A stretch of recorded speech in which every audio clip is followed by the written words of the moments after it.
O áudio que vocês vão ouvir agora é parte do podcast Xadrez Herbal. Caso vocês queiram ouvir mais sobre esse assunto e outros temas de política internacional, é só ir em xadrezherbal.com.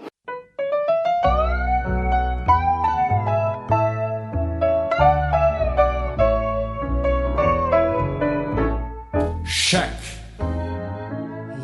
Cafillo, ¿dónde estaba cuando caíste en desgracia? El que siempre acompañó. Narendra Modi tem vitória avassaladora na Índia.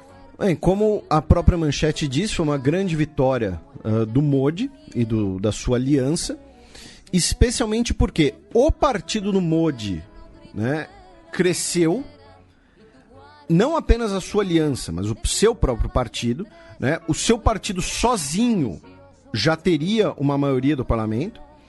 E além disso, na ideia, né, de que a oposição, né, era a única... todo mundo se articular em torno de uma oposição era a única maneira de fazer frente ao Modi. Os movimentos de maior oposição ao Modi acabaram saindo enfraquecidos. Tá? Como os partidos regionais do Fronte Federal e o Bloco da Esquerda. Tá? Então a ideia de que todo mundo precisava votar no Congresso Nacional Indiano para conseguir fazer alguma frente ao Modi. Então, na verdade, isso nem deu certo, só que nessa de todos esses votos migrarem para o Congresso Nacional Indiano, os outros partidos que, embora já fossem pequenos, mas eram a oposição mais ferrenha, mais radical ao Modi, acabaram se ferrando. Tá? Então, nesse sentido, por exemplo, o Congresso Trinamool, né, com 2 Os, perdeu 15 assentos, o Bloco de Esquerda perdeu 6 assentos. Então, nesse sentido, né, você teve uma consolidação muito forte. A aliança do Modi, como um todo, teve 352 votos, e apenas o partido dele, né, o Bharatiya Janata, né, o BJP, teve 303 votos. Ou seja, 303, sendo que com 272 você já faz maioria. E o BJP individualmente teve um aumento de 31 cadeiras. Sim. E aí o que acontece? Para um partido ter o direito de se nomear como o partido de oposição ao Modi, ele precisa ter 10% do parlamento. Tá? No Reino Unido, por exemplo, a gente fala, o Partido Conservador está no poder e o Partido Trabalhista está na oposição. Isso quer dizer que o líder do Partido Trabalhista tem o direito de rebater diretamente as afirmações do líder do governo. O Partido Trabalhista pode manter o chamado Shadow Cabinet, né, o gabinete sombra, que é você ter como se fosse o ministro de Relações Exteriores do Partido Trabalhista, que vai oficialmente contrapor o ministro de Relações Exteriores britânico, né, do governo. E a Índia copiou esse modelo. Tá? A Índia tem um parlamento quase todo copiado do modelo britânico, né, tanto que era colônia. Né? Só que, para um partido poder se nomear essa oposição oficial, ele precisa ter 10% dos votos. E aí entra a principal consequência... 10% dos assentos, desculpem.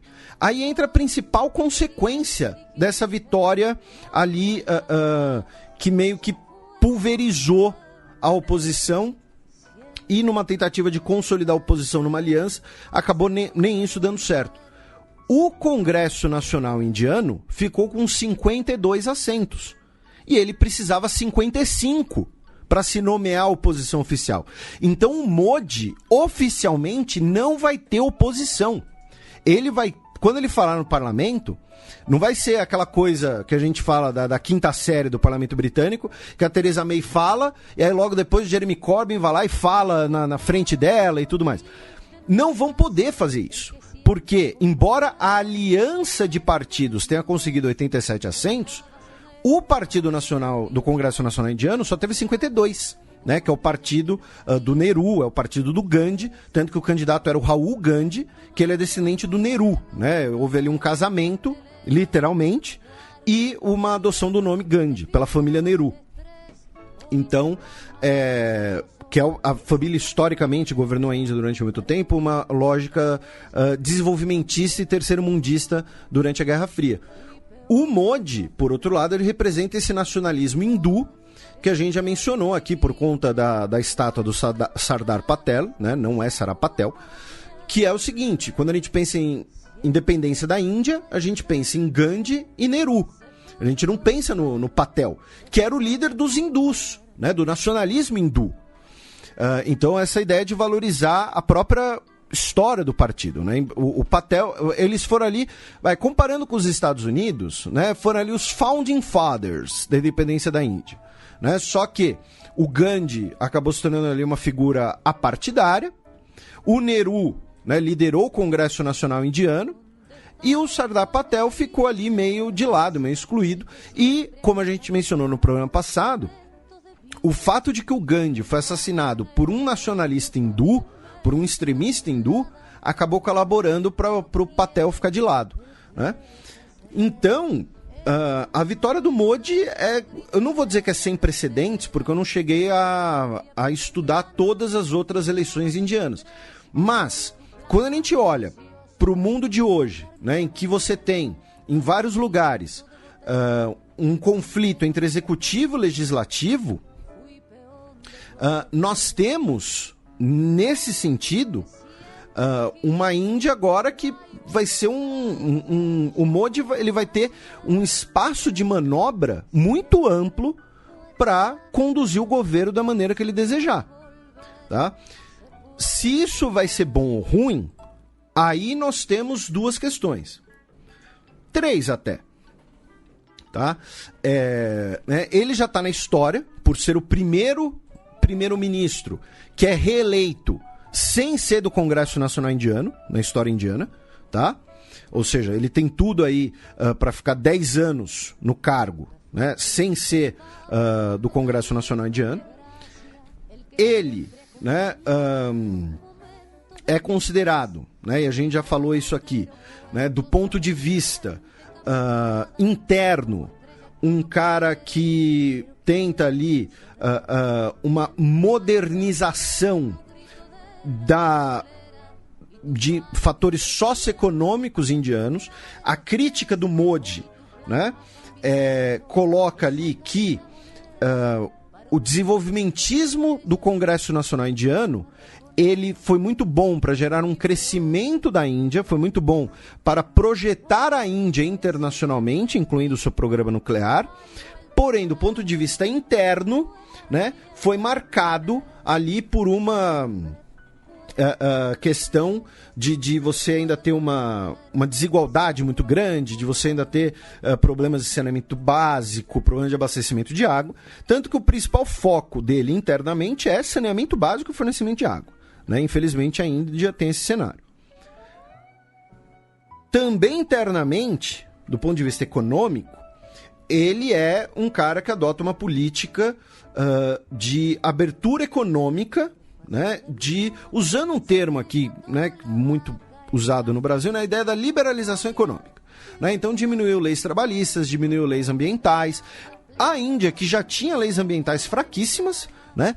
Por isso que, se vocês repararem, indústria pesada é muito forte na Índia.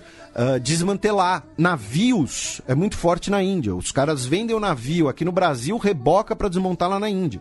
Por quê? Porque tem menos empecilhos ambientais sobre isso, né? Índia e Bangladesh. Então, diminuíam ainda mais com a ideia de, olha, essa coisa do desenvolvimentismo tem que ficar de lado, tem que ser investimento privado, crescimento econômico, crescimento de obras de infraestrutura, crescimento de construção, né? Setor da construção é uma coisa que está muito em alta na Índia, construção de prédio, construção de casa e tudo mais. E, então assim, do ponto de vista interno, socioeconômico, ele é um cara que a gente chamaria de direita. Eu digo a gente chamaria por quê? Isso é uma coisa que a gente já comentou aqui também. É muito complicado a gente usar direita e esquerda fora dos países que se convencionou chamar de ocidentais. Então, embora a Índia tenha um modelo político muito baseado no modelo político britânico, ela tem questões sociais, ideológicas, étnicas particulares dela, tá? Então, assim, a gente chamaria, né, o Modi de um cara de direita, economicamente falando, também. Aí entra o último aspecto do Modi, né, o aspecto mais controverso, digamos, que é justamente o fator do nacionalismo hindu, que tem sido muito fomentado por ele, é fomentado por ele durante toda a sua carreira, tá? A ideia de que a Índia seria um país hindu, né? De que o hinduísmo, e aqui o hinduísmo não só como religião, mas como cultura, como etnia, é o fator principal do país, é o fator definidor da cultura do país, e isso leva a alguns problemas. Por quê? Né? Ele é acusado, né, de ter uma agenda exclusiva do ponto de vista, né, social e étnico. Ele teve envolvimento no início da sua carreira política, inclusive em protestos e levantes em que a população hindu atacou outras minorias. Então, por exemplo, ele teve uma participação, tá, no levante de Gujarat em 2002, que resultou em 790 muçulmanos e 254 hindus mortos, tá? Uma espécie ali de pogrom, tá? Contra um setor da sociedade. E Gujarat, que é tanto o estado onde o Modi foi ministro-chefe e onde o Patel foi criado. E, nesse sentido, é bom a gente lembrar uma coisa que a gente sempre fala brincando, mas que é verdade, tá? Quando a gente fala de minorias na Índia, a gente tá falando de gente pra cacete, tá? Assim, minoria de muçulmanos que tá na casa das centenas de milhares. Exatamente, porque assim, por exemplo, 14% da população indiana é muçulmana. Isso dá 150 milhões de pessoas. 2% da população indiana é cristã. Isso vai dar uns 24 milhões de pessoas. Isso é mais do que a população de muitos países, tá? 1,5% da população é Sikh. Então, assim, embora a maioria seja hindu, tá?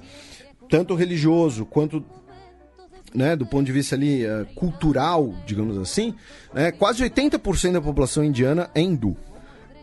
Mas fomentar esse nacionalismo hindu contra outras minorias ou contra outras perspectivas leva a choques étnicos internos na Índia e que, repetindo, é muita gente. E que transborda para o outro lado da fronteira também. Sim, o Paquistão e Bangladesh. E o Sri Lanka ali próximo. Também, né, que a gente mencionou recentemente, tal, por conta dos atentados na Páscoa. Então, nós temos nesse cenário, né, um nacionalismo hindu que é visto como que está com muita força na história indiana e que é algo desconhecido ainda e que pode levar, tá, a conflitos internos que a gente não sabe, é um caminho muito sombrio. E também tem levado a uma questão, eu não vou dizer assim, obscurantista, mas uma questão de, assim como hoje muita gente fala numa guerra cultural do Ocidente, esses setores nacionalistas hindus, inclusive o Modi, falam numa guerra cultural hindu. Então, por exemplo, eles vão pegar, a gente já comentou isso aqui em tom meio jocoso, mas assim, vão pegar textos em sânscrito de 5.000 anos atrás para dizer que os sábios hindus já haviam previsto o que era o genoma, já haviam previsto engenharia genética, tá? Questões assim de que as pesquisas universitárias elas estão cada vez mais subordinadas a uma tradição de um pensamento religioso hindu, tá? Você tem ali o que seriam universidades hindus, tá? Digamos assim, que é uma... Eu não sei, não tenho tanto conhecimento assim, posso estar errado, tá? Mas a perspectiva que eu tive lendo sobre isso, resumidamente, Não é que... é que nem falar que a PUC é uma instituição 100% católica. Não há esse descolamento. Entendeu? São universidades que pensam realmente numa tradição religiosa. Então, é fomentar uma identidade nacionalista num país extremamente diverso, tá? E aí vamos lembrar, né? Quando a gente olha para a demografia indiana, a gente está falando de 1,3 bilhão de pessoas, tá? É muita gente, tá? E nesse 1,3 bilhão de pessoas, estamos falando de 4 grandes famílias de idiomas, tá? Estamos falando de idiomas isolados, estamos falando de milhares, tá? De grupos sociais diferentes, porque aí você vai ter a combinação de casta, religião, idioma, então permite diversas combinações, tá? Você tem ali uma clivagem também muito clara entre as zonas rurais e as zonas urbanas, tá? Então, o hindu que é da cidade grande, vai ser muito diferente do hindu que é do interior, do hindu que é da região mais, digamos assim, mais fértil, ali perto do Vale do Rio Indo, até o cara que vive ali em regiões mais áridas e altas, perto da fronteira com Nepal, com Butão. Então, é bastante complicado você adotar uma postura nacionalista em um país que é, em última instância, multinacional. Ele vai multinacional, talvez não, mas multirreligioso e multilinguístico e multiétnico ele é. Tá? Né, a gente tem uma fronteira sobre o subcontinente indiano e a Índia foi ali um grande encontro também de civilizações, com as suas próprias civilizações do Rio Indo, a chegada de mongóis, chegada de chineses, né? Alexandre o Grande esteve por lá também. Então, essa é a grande complicação do Modi. Tá? Essa é talvez o grande aspecto a ser a preocupar em relação à reeleição do Modi.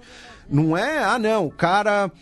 porque ele tem uma política liberal, né? Ou porque ele fez isso, fez aquilo. Não, é uma retórica num cenário muito complicado. Uma disputa ali de narrativas em relação ao Congresso Nacional Indiano, que sempre adotou justamente a retórica de, olha, a Índia é um país multirreligioso, a Índia é um país multiétnico.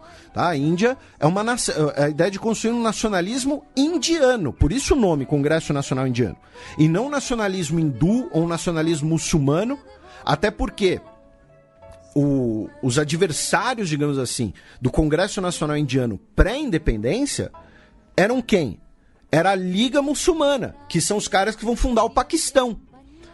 Então, o Congresso Nacional Indiano, o Gandhi, né, o Nehru falava, olha, é o seguinte... O que nos define não é se é hindu, se é muçulmano, se é cristão. O que nos define é sermos indianos. Tá? O BJP não. O BJP parte do nacionalismo hindu. Então você tem toda uma questão cultural e ideológica por trás, tá? Que vai ser bastante complicado. E como a gente mencionou no início, a vitória do cara foi tão grande que ele não vai ter muitos obstáculos institucionais perante ele. Ao ponto de que o Rahul Gandhi, que era o principal concorrente, o líder do Congresso Nacional Indiano, ele perdeu o seu assento no parlamento. Ele sequer estará no parlamento, ele não venceu nem lá no distrito dele. Então, o Modi não terá muitos obstáculos. E isso pode ser bom, pode ser ruim, tá? É claro que pro mais apaixonado fã do Modi é algo bom. Agora, pros outros talvez não seja algo bom. Né? Então, para a gente fechar, né, só os números dessa eleição gigante, que nós ouvintes sabem começou há semanas atrás, foi realizada em 7 fases, porque são 910 milhões de eleitores. Tá? É quase 5 vezes a população do Brasil de gente habilitada a votar. Desses compareceram 67%, um comparecimento alto, o que dá 609 milhões de pessoas votando. Assim, se juntar Estados Unidos e Indonésia, talvez chegue. Pois é. 3 vezes a população do Brasil foi às urnas. Esses foram os que efetivamente foram. Tá? Então, assim, é gente pra caramba, tá? Pra não usar aqui um palavrão. O resultado final é a aliança Nacional Democrática, que é a aliança do BJP, ficou com 352 assentos. Desses 352, 303 são do BJP, que subiu 21 assentos, tá? A Aliança Unida para o Progresso ficou com 87 assentos. Desses 87, 52 ficaram com o Congresso Nacional Indiano, que vai ser a principal voz dissonante, mas, repetindo, não vai ter direito a ser a oposição oficial. E 103 assentos ficaram com as outras 3 coligações, tá? A coligação federal, a Frente Unida de Esquerda e uma coligação que assim, é uma dissidência do Congresso Nacional Indiano. Tá? E também os partidos não alinhados, tá? Ou seja, partidos ali independentes, partidos regionais, partidos de pautas locais e tudo mais. Tá? Então, esses são os números totais da maior eleição do mundo, tá? Que consagrou aí Narendra Modi no posto de premier indiano aí pelos próximos anos, certo? Ele, né, no seu discurso de vitória, ele disse que foi um resultado histórico, ele agradeceu a população por esse mandato, né, histórico, ele saudou, né, todos os integrantes do partido, disse que uma das suas prioridades vai ser manter a segurança do país, né, essa é outra questão, né, a questão ali, recentemente o conflito na Caxemira, né, que a gente repercutiu, certamente colaborou para a popularidade do Modi, né, ficam ali principalmente, né, os questionamentos sobre como será a oposição e como será a questão étnica religiosa. Ainda uma notícia da Índia, nessa semana, né, tivemos forças especiais indianas acharam e trocaram tiros e acabaram matando o Zakir Moussa, tá, que era líder de uma célula ligada à Al-Qaeda na Caxemira. Porém, o anúncio foi recebido com alguns protestos, tá, durante o funeral do Zakir Moussa, né, jurando vingança, inclusive prometendo vingança. Saindo da Índia, fazendo um breve giro pelo restante da Ásia, nós tivemos pelo menos 32 pessoas mortas numa prisão no Tajiquistão, que passou por uma rebelião no início da semana. Agora, a gente vai ficar dando notícia de rebelião prisional por todo mundo? A questão não é essa, a questão é que essa prisão, ela é um local onde estão detidos os integrantes tajiques, que fizeram parte do Daesh, o auto-intitulado Estado Islâmico. Então, o levante, né, a rebelião na prisão... Levante foi um bom nome. A rebelião na prisão foi colocada ali como uma possível ação organizada pelo Daesh para tentar libertar os seus ex-integrantes. Na Indonésia, o Joko Widodo foi, né, agora anunciado de fato, né, o reeleito como presidente da Indonésia, com 55,5% dos votos, né? A eleição foi no dia 17 de abril, porém os resultados oficiais foram publicados apenas agora. Tivemos protestos acusando a eleição de fraudes e tivemos pelo menos 6 pessoas mortas e 200 pessoas feridas por conta desses protestos.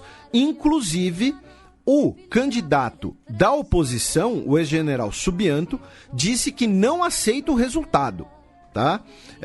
De 55% a 44%, mais ou menos. Tá? Então, o presidente Widodo disse que já está tudo sob controle, que os tumultos foram controlados e tudo mais. Veremos se vai continuar, como é que vai ser essa questão. Não sabemos, tá, se as acusações de comportamento fraudulento, né, são coerentes ou não. As Filipinas, o governo filipino, ameaçou essa semana para, né, via o Rodrigo Duterte, que o governo pode contratar uma empresa, né, de transporte marítimo para mandar 69 contêineres cheios de lixo de volta para o Canadá e jogar esses contêineres em águas territoriais canadenses. Tá? E dessa vez não é figura de linguagem do Duterte. Não. O que acontece? O governo canadense, em 2013, exportou, via uma empresa filipina, esses containers de lixo para o país. O governo filipino, alegando que não consentiu com aquela transação e que ela violava a soberania filipina, porque o país não será o lixão dos outros países, né? Disse que os contêineres tinham que ser mandados de volta. O governo canadense já teria aceitado, né, receber os contêineres de volta, porém, havia um prazo até 15 de maio, esse prazo, né, acabou sendo violado, né, o Canadá não providenciou ali o transporte desses contêineres de lixo, e aí o Duterte disse que qualquer coisa, ele que vai contratar uma empresa e mandar o lixo para ser jogado em águas canadenses. Tá? Lembrando que essa discussão sobre lixo ser mandado de países desenvolvidos para países do terceiro mundo já afetou várias vezes o Brasil. Tá? No Japão, a gente está indo por ordem cronológica, tá? Não é ordem geográfica. No Japão, o premier, o governo, né, anunciou, pediu, né, que os veículos internacionais passem a usar, né, entre aspas, inverter, tá, a ordem dos nomes japoneses, né? Então o que acontece? O Shinzo Abe, né, Shinzo, tá, é o primeiro nome dele e Abe é o sobrenome, tá? Que nem Felipe Figueiredo, Matias Pinto. Só que na tradição japonesa o sobrenome vem antes. Então, o governo japonês pediu para que, por exemplo, no caso do premier, os veículos internacionais chamem ele de Abe Shinzo, tá? E o pedido foi feito pelo ministro do exterior, o Taro Kono, que aí seria chamado de Kono Taro, tá? E ele disse que, inclusive, né, esse modelo já é seguido em relação a outros países asiáticos, como, por exemplo, no caso do Kim Jong-un. Né? Kim é o sobrenome. Então, Kim Jong-un, né, filho do Kim, né, neto do Kim Il-sung, e por aí vai. Então, nesse sentido, fizeram esse pedido. É um pedido cultural, é um pedido razoável. Talvez a gente demore um pouco a se habituar, tá? Cometa eventualmente um outro deslize, mas assim, não vejo motivo para que pelo menos aqui no Xadrez Herbal a gente não atenda, né, esse desejo, tá? Então tá aí o Shinzo Abe, que vai passar a ser Abe Shinzo, tá? Mas como eu disse, ainda vai ser difícil acostumar. Mas de qualquer jeito esse pedido foi feito, inclusive o Donald Trump está no Japão jogando golfe com o Shinzo Abe. E finalmente, Taiwan realizou nesse final de semana o primeiro casamento entre pessoas do mesmo sexo do país. É o primeiro país asiático a legalizar o casamento entre duas pessoas do mesmo sexo, tá? Isso foi feito inclusive logo depois que o último programa foi ao ar, né? Então não deu tempo da gente falar, mas então tá aí o registro que já no final de semana tivemos os primeiros casamentos, né? Centenas de casamentos inclusive, né? Já de pessoas do mesmo sexo. Os primeiros foram dois homens, o Mark Yuan e Shane Lin, tá? Que foram, durante a cerimônia, estava presente, inclusive, o principal defensor, né, o principal articulador de campanhas por direitos LGBT em Taiwan, o Shi Xiwa-wei. Tá? Espero que a pronúncia não esteja tão errada assim. Tá? Então, está aí, né? Parabéns aos pombinhos, né? Usando outro termo antigo aí, de Taiwan.